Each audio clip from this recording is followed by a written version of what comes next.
Military news. U.S. Navy's new $13 billion aircraft carrier can't fight the $13 billion Usd13B. Ford is already 2 years behind schedule, and the U.S. Navy's newest aircraft carrier is facing more delays after the Pentagon's top weapons tester concluded the ship is still not ready for combat despite expectations it would be delivered to the fleet this September.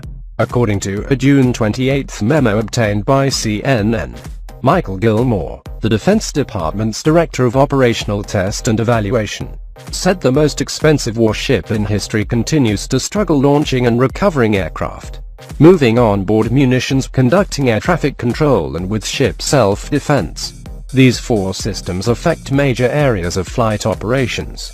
Gilmore wrote in his report to Pentagon and Navy weapons buyers Frank Kendall and Sean Stackley, unless these issues are resolved, they will significantly limit CVN-78's ability to conduct combat operations.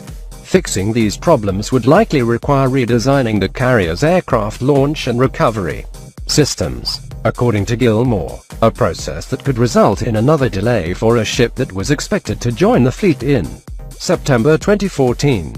The Navy has operated 10 carriers since the retirement of the US Enterprise in 2012. Commanders said delays to the Usd13B Ford have resulted in extended deployments for the operational carriers in order for the Navy to meet its commitments around the world, placing additional stress on sailors and crew members. The report comes just days after the Navy announced the Ford will not be delivered before November 2016 due to unspecified testing issues. Walking back testimony from April in which Stackley told Congress the Ford would be ready by September, it was first reported on by Bloomberg. Now that delivery date could be pushed to 2017, according to the Navy. Electromagnetic aircraft launch system testing was successfully completed in May 2016, and testing of the dual-band radar advanced weapons elevator are projected to complete in time to support upcoming sea trials and first aircraft operations scheduled for early next year, a Navy official told CNN.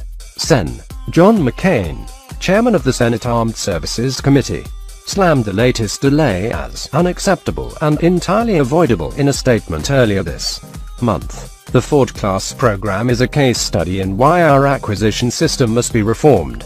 Unrealistic business cases, poor cost estimates, new systems rushed to production, concurrent design and construction, and problems testing systems to demonstrate promised capability, McCain said.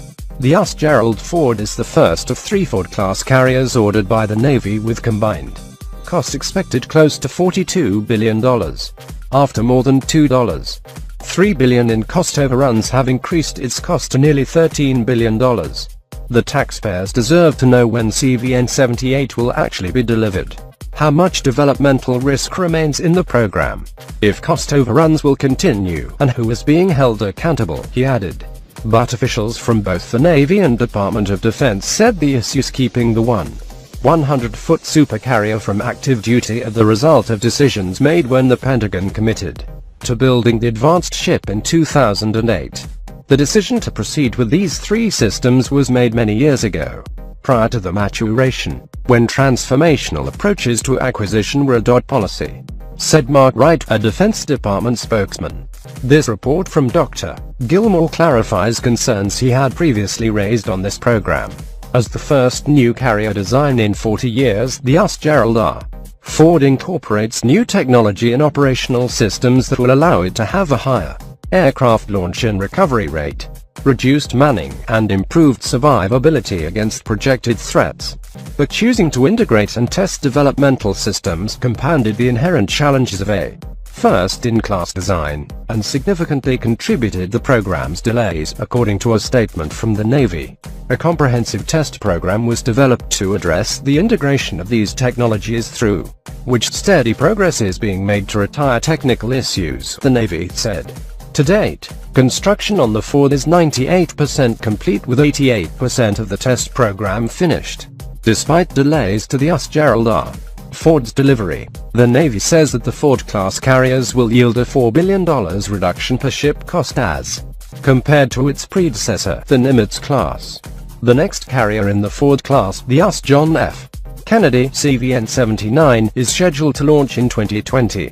That ship was 18% complete as of March.